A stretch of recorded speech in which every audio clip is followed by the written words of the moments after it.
എന്റെ കാസറ്റ് അഥവാ അബ്ദുൾ ഹക്കീമിനെതിരെ കൂടുതൽ തെളിവുകളും കാര്യങ്ങളുമായിട്ട് ഹനാൻ ഷാ രംഗത്ത്. ഹനാൻ ഷായുടെ 1 മണിക്കൂറിന് മുകളിലുള്ള ഒരു വ്ലോഗിലാണ് കുറെ കാര്യങ്ങൾ വെളിപ്പെടുത്തിയത്. കാട്ടാളൻ എന്ന സിനിമാ സെറ്റിൽ നടന്ന സംഭവങ്ങളും അതിനുശേഷം നടന്നിട്ടുള്ള എന്താ പറയുന്നത് ബ്ലാക്ക് മെയിലിങ്ങും ഹണി ട്രാപ്പും എല്ലാമാണ് ഇതിൽ സംസാരിക്കുന്നത്. അതായത് കാട്ടാളൻ എന്ന ചിത്രത്തിലെ പ്രധാന നായകനെ കുറിച്ചാണ് ഹനാൻ ഷാ സംസാരിക്കുന്നത്. പ്രധാന നായകനും പ്രധാന നായകന്റെ ഒരു സുഹൃത്തും, അതായത് നായകൻ ആരാന്നുള്ള വിവരം എല്ലാവർക്കും അറിയാവുന്നതാണ്. പെപ്പയുടെ കാര്യമാണ് പറയുന്നത്. അപ്പം എന്തായാലും അദ്ദേഹവും അദ്ദേഹത്തിന്റെ ഒരു സ്ത്രീ സുഹൃത്തിന്റെ പേര് പറയുന്നില്ല, സെറ്റിലുണ്ടായിരുന്നു. അവരെ കാണുന്ന സമയങ്ങളിലെല്ലാം, അവര് സെറ്റിൽ വന്ന സമയത്ത് ഇവർ തമ്മിൽ നല്ല ഫ്രണ്ട്ഷിപ്പ് ആയിരുന്നു എന്നുള്ളത് ഹനാൻ ഷാ കണ്ണിൽ കണ്ട കാര്യം പറയുന്നുണ്ട്. പിന്നീട് നടന്ന സംഭവങ്ങൾ എന്നാന്ന് വെച്ച് കഴിഞ്ഞാല് ഈ അബ്ദുൾ ഹക്കീം എന്ന എന്റെ കാസറ്റ് ഇതുപോലെ ഓരോ സ്ക്രീൻഷോട്ടുകൾ ഈ പെൺകുട്ടിയുമായിട്ട് ഈ നടൻ ചാറ്റ് ചെയ്തതിന്റെ സ്ക്രീൻഷോട്ടുകൾ രംഗത്തിറക്കി നടനെ അപകീർത്തിപ്പെടുത്തിക്കൊണ്ടുള്ള കാര്യങ്ങൾ വന്നു. അപ്പോൾ ഈ സ്ക്രീൻഷോട്ടുകളെല്ലാം ഹക്കീമിന് അയച്ചു കൊടുത്തത് ഈ സുഹൃത്തായ, അതായത് ഈ നടന്റെ സുഹൃത്തായി വന്ന ഈ സ്ത്രീ തന്നെയാണ് അയച്ചു കൊടുത്തത്.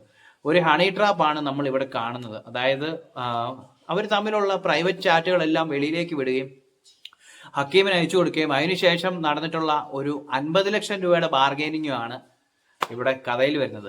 ആ സ്ക്രീൻഷോട്ടുകൾ വെളിയിൽ വിടും, 50 ലക്ഷം രൂപ വേണം എന്നുള്ള രീതിയിൽ പറഞ്ഞ് സ്ക്രീൻഷോട്ടുകൾ വെളിയിൽ വരുന്നതനുസരിച്ച് നായകൻ സമ്മർദ്ദത്തിലാവുകയും പിന്നീട് ഒരു ബാർഗെയിനിങ് സെറ്റപ്പിൽ വന്ന് അവസാനം 25 ലക്ഷം രൂപയിൽ സംഗതി പറഞ്ഞ് സെറ്റ് ചെയ്യുകയായിരുന്നു. അവസാനം ആ ഒരു സിനിമയായിട്ട് ബന്ധപ്പെട്ട അതിന്റെ നിർമ്മാതാവും അല്ല സിനിമയുടെ പ്രൊഡക്ഷൻ ടീം വരെ അതിനകത്ത് ഇൻവോൾവ് ആകേണ്ട ഒരു സാഹചര്യം വന്നിട്ടുണ്ട്. ഹനാൻ ഷായ്ക്ക് പറയാനുള്ള കാര്യങ്ങൾ നമുക്കൊന്ന് കേട്ടു നോക്കാം. അഭിനേതാവിന്റെ സുഹൃത്ത് എന്നുള്ള നിലയിലാണ് ആദ്യമായിട്ട് ഈ യുവതിനെ സെറ്റ് ഞാൻ കാണുന്നത്. അപ്പോൾ ഇതുപോലെ തന്നെ ഇപ്പം ഇവർ മാത്രമല്ല സുഹൃത്തുക്കളായിട്ട് ഒരുപാട് ആൾക്കാർ, ഇപ്പോൾ ബാക്കിയുള്ള ആൾക്കാർ സുഹൃത്തുക്കളാണ് വരുന്നുണ്ട്. ഇന്റെ ഫ്രണ്ട്സ് എല്ലാവരും വന്നു. ഇപ്പോൾ കെൻസ് ചെക്കന്മാരെല്ലാവരും ഇത് കാണാൻ വേണ്ടിയിട്ട് അതവിടെ വന്നു. എല്ലാവരും വരുന്നുണ്ട്. അപ്പം നമ്മളെന്താ കാണുക, ഫ്രണ്ട് വരുന്ന പോകണമെന്നുള്ള രീതിയിൽ കണ്ടു. അങ്ങനെ ആ കളമശ്ശേരിത്തെ ഷൂട്ടും കാര്യങ്ങളും കഴിഞ്ഞിട്ട് ഞാൻ ഇന്റെ പേരെ പൊളിച്ചുകൊണ്ട് വാടക പേരേക്ക് മാറുന്ന സമയത്താണ് ഈ സംഭവം നടക്കുന്നത്. ഒന്നാമത് 100 കൂട്ട സാധനങ്ങൾ പേരുന്നത് ഇപ്പോൾ 2 വാടക പേരേക്ക് ഞങ്ങൾ ഈ ഒരു സംഭവ കാലയളവിൻ്റെ ഇടയിൽ മാറി. അപ്പോൾ ഈ സാധനങ്ങൾ ഏറ്റുന്ന ദിവസമാണ് ഈ ഒരു കോളിംഗ് ഫസ്റ്റ് വരുന്നത്. അതായത് ഇപ്പോൾ ഞാൻ പറഞ്ഞു യുവതിൻ്റെ സൈഡ് ഞാൻ പറഞ്ഞു, യുവതി ജസ്റ്റ് ഫ്രണ്ടാണെന്നുള്ള രീതിയിൽ എല്ലാം നടന്മാർ ഫോട്ടോ എടുത്ത് പോയി വളരെ നല്ല രീതിയിൽ ചിരിച്ച് കളിച്ച് എനിക്ക് ഒരു പ്രശ്നമുള്ള രീതിയിൽ ഓൾറെഡി ഇതുവരെ തോന്നിയില്ല. നല്ല 2 സുഹൃത്തുക്കൾ, അപ്പോൾ നമ്മുടെ സുഹൃത്തുക്കൾ എങ്ങനെയാണ് അതുപോലെ തന്നെ എനിക്കാണ് തോന്നിയത്, എനിക്കത് ഫീൽ ചെയ്തത്.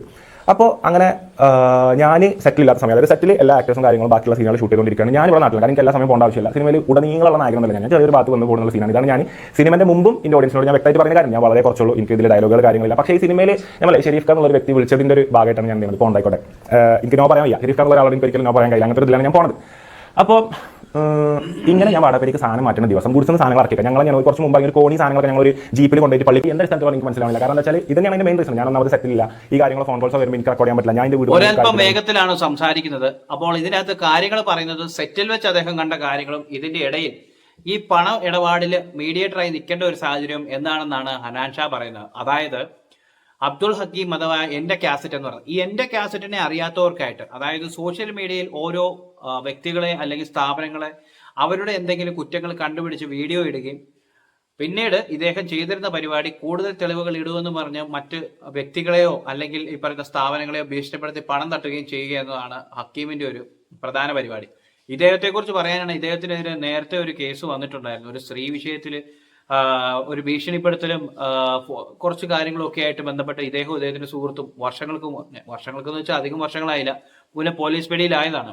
അങ്ങനെ ഒരു ക്രിമിനൽ മൈൻഡ് ഉള്ള ഒരാള് വിദേശത്തിരുന്ന് ഇങ്ങനെയുള്ള കാര്യങ്ങൾ ചെയ്യുമ്പോൾ പ്രത്യേകിച്ച് ഇൻസ്റ്റഗ്രാം പോലുള്ള സോഷ്യൽ മീഡിയ പ്ലാറ്റ്ഫോമിൽ എന്റെ കാസറ്റ് എന്ന് പറയുന്ന ഒരു പേജുമായിട്ട് വന്നിരുന്നിട്ട് ഓരോ ആളുകളെ അപകീർത്തിപ്പെടുത്തുക എന്ന ഒരു പരിപാടിയായിരുന്നു. അപകീർത്തിപ്പെടുത്തിയതിനു ശേഷം കൂടുതൽ എവിടുന്നേലും ഇവിടുന്ന് കിട്ടുന്ന എന്താ പറയുന്നേ കുറച്ച് തെളിവുകളോ അല്ലെങ്കിൽ എന്തെങ്കിലും സാഹചര്യങ്ങൾ ഉണ്ടാക്കി ആളുകളെ ഭീഷണിപ്പെടുത്തി പണം തട്ടുക എന്നുള്ളതായിരുന്നു അദ്ദേഹത്തിന്റെ ഒരു രീതി. അത് ഹനാൻ ഷാ അദ്ദേഹത്തിന്റെ 1 മണിക്കൂർ മുകളിലുള്ള ബ്ലോഗിൽ പറയുന്നുണ്ട്.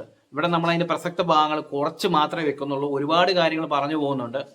പക്ഷേ ഇതിന്റെ അകത്ത് ഹനാൻ ഷാ എന്ന് പറയുന്ന വ്യക്തി അല്ലെങ്കിൽ ഗായകൻ വന്നു വീണത് എങ്ങനെയാന്ന് വെച്ച് കഴിഞ്ഞാൽ, ഈ എന്റെ കാസറ്റ് എന്ന് പറയുന്ന ആളുടെ ഇൻസ്റ്റഗ്രാം പേജുമായിട്ട് ഒരു ഫോളോ ചെയ്യുന്നുണ്ടായിരുന്നു ഹനാൻ ഷാ. അത് വളരെ യാദൃശ്ചികമായിട്ടാണോ എങ്ങനെയാണെന്ന് അറിയത്തില്ല, ഫോളോ ചെയ്യുന്നുണ്ടായിരുന്നു.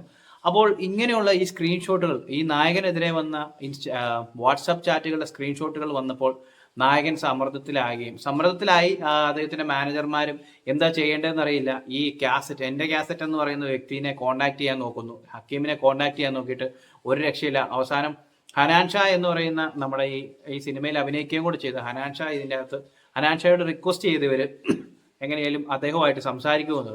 അങ്ങനെ ഹനാൻ ഷായാണ് ഈ എൻ്റെ കാസറ്റുമായിട്ട് സംസാരിച്ചത്.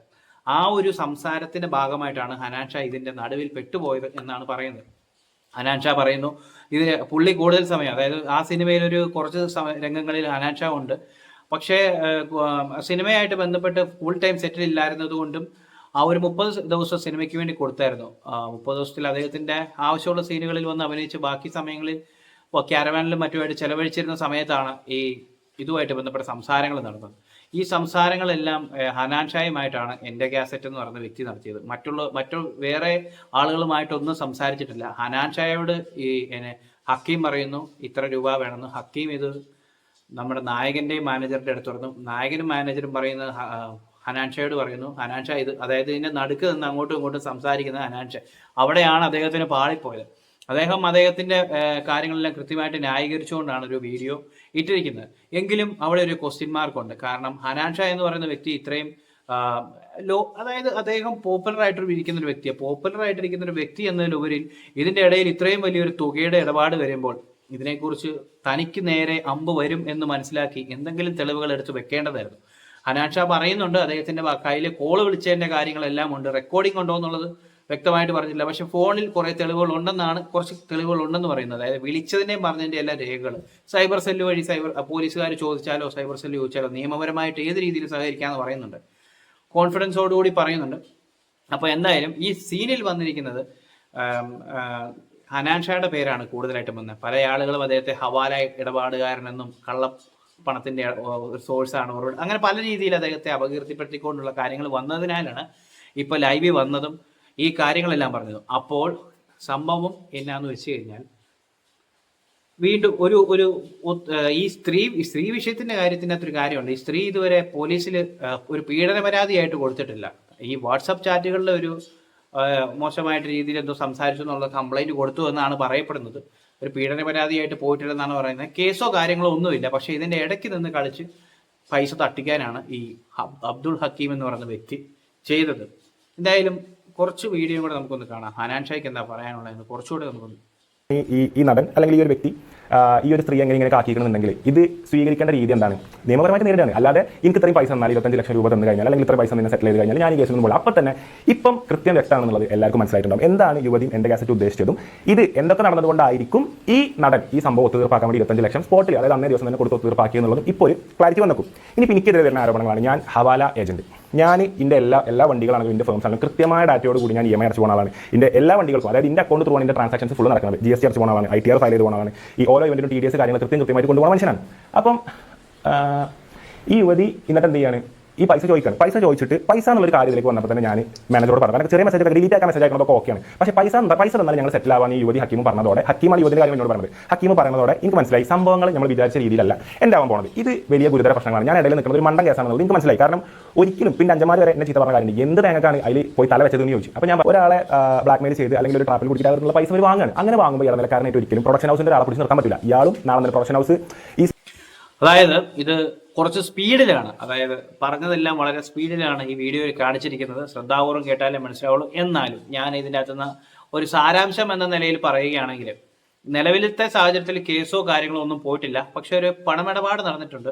ഈ അബ്ദുൾ ഹക്കീം എന്ന എൻ്റെ കാസറ്റിനെ ഇപ്പം ആകപ്പെട്ടിരിക്കുകയാണ്. അദ്ദേഹം ഈ പറയുന്ന ഒരു ലൈവ് യൂട്യൂബ് പോലെ കിക്കിൽ ലൈവ് വരികയും അതിൻ്റെ ഇടയിൽ ഡ്രഗ് യൂസ് ചെയ്യുകയും ചെയ്യുന്നത് അബദ്ധത്തിലാണേലും അദ്ദേഹത്തിന് അമളി പറ്റിയിരിക്കുകയാണ്.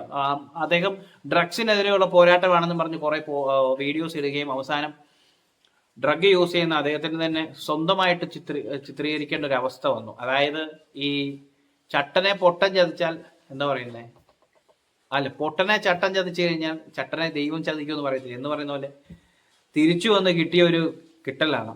ഏതായാലും UAE-യിലോ മറ്റോ ഉള്ള ഈ ഹക്കീമിന്റെ കാര്യത്തിൽ ഏകദേശം അങ്ങനെ ഒരു ഡ്രഗ് കേസോ കാര്യങ്ങളോ വന്നിട്ടുള്ളതുകൊണ്ട് ഇങ്ങനെ ഒരു അവിടുത്തെ നിയമം സ്ട്രോങ് ആയതുകൊണ്ടും നാട് കടത്തേണ്ട സാഹചര്യം വരും. അദ്ദേഹം നാട്ടിൽ വന്നു കഴിഞ്ഞാലത്തെ അവസ്ഥ എന്ന് പറയുന്നത് എങ്ങനെയാണെന്ന് അറിയത്തില്ല. കുറെ പേരെ ഇതുപോലെ മുൾമുനയിൽ നിർത്തിയിട്ടുള്ള മനുഷ്യനായതുകൊണ്ടും എങ്ങനെയാണെന്ന് അറിയത്തില്ല.